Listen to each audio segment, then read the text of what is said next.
How is man created? There are many contradictory accounts of how this occurred. It tells us the beauty of such multifaceted philosophy is no matter what scientists discover, Muslims will have a verse to refer to which verifies the miraculous knowledge of the Quran. 2. Earth and the galaxy. Rain is sent from the heavens, as opposed to being part of a natural process called the water cycle? Reading these verses together provides an image of a very primitive understanding of the cosmos. A heaven that is raised with pillars that we cannot see. A sky put as a roof above our heads. Mountains placed as pegs to hold the earth down, thereby preventing earthquakes.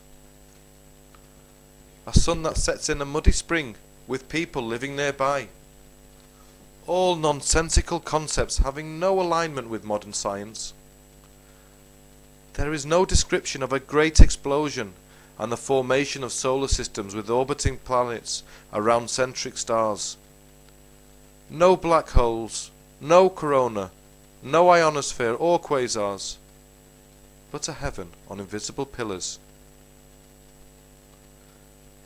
According to the Quran, Allah may not have even known about more hours of daylight at the northern southern hemispheres, because at the equator and Arabia the length of the day doesn't change. What were Eskimos at the pole supposed to do during the month of Ramadan, where the sun rises and then sets after 6 months? Starve to death? Or did the writer simply not know? 3. Human reproduction. This quote from Sayyidith requires no further elaboration. As mentioned earlier, starting with Muhammad's account of embryology, we can easily determine its scientific inaccuracy in addition to its obvious plagiarization from earlier works by Greek philosophers and scientists such as Galen, Hippocrates and Aristotle, or Indian theses on the subject by Charak and Susruta. The account that follows shows the same 4 stages of the embryo are described by the Greek physician Galen, writing around 150 CE.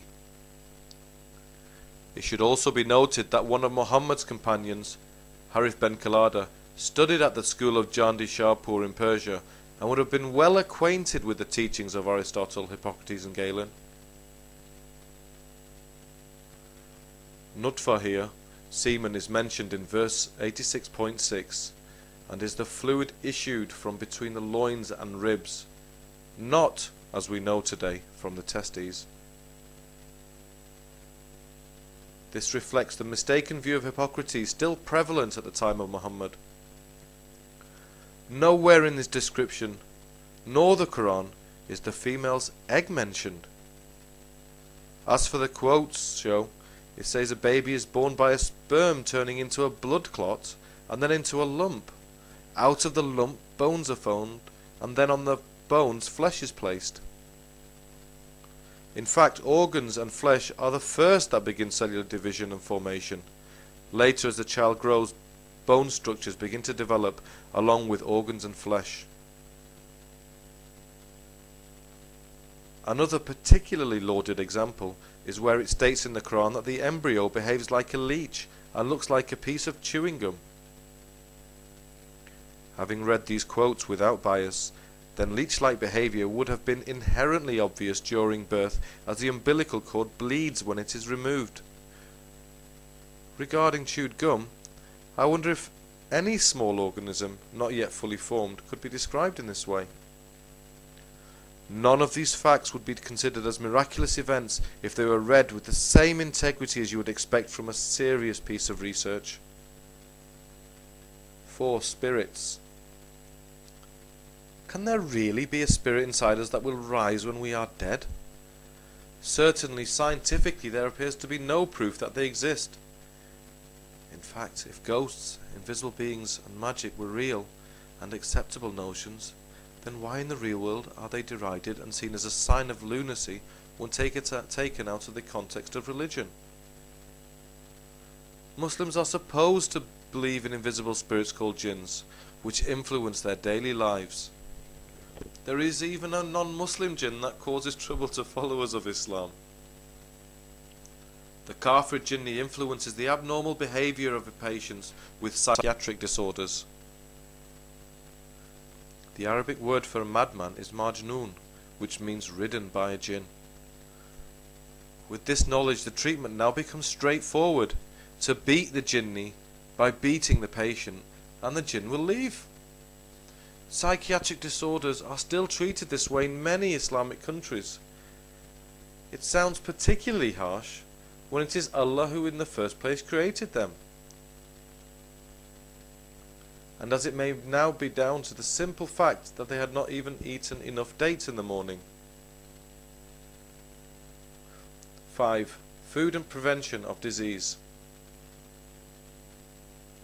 Pork and alcohol consumption are forbidden in Islam, but what really is so wrong with eating pork and alcohol? The West eats pork and suffers no more long-term damage from it than it does with beef or other meats. In fact, the BMA, British Medical Association, are yet to issue guidelines against the eating of pork, as they did with beef after BSE. Provided alcohol is consumed sensibly, then it can be enjoyed as it is by the majority of the world's population, and certainly no more dangerous than uncontrolled usage of any other dangerous substances by a minority, for example drugs or guns, etc. In fact, scientific research has demonstrated an association between moderate alcohol consumption and a lower risk of some cancers and cardiovascular disease. Prophet Muhammad also believed that certain types of food provide protection against all types of diseases. This applied even to his favourite foods, in particular honey, dates and black seed. Here the Prophet Muhammad advocated using camel's urine as medicine.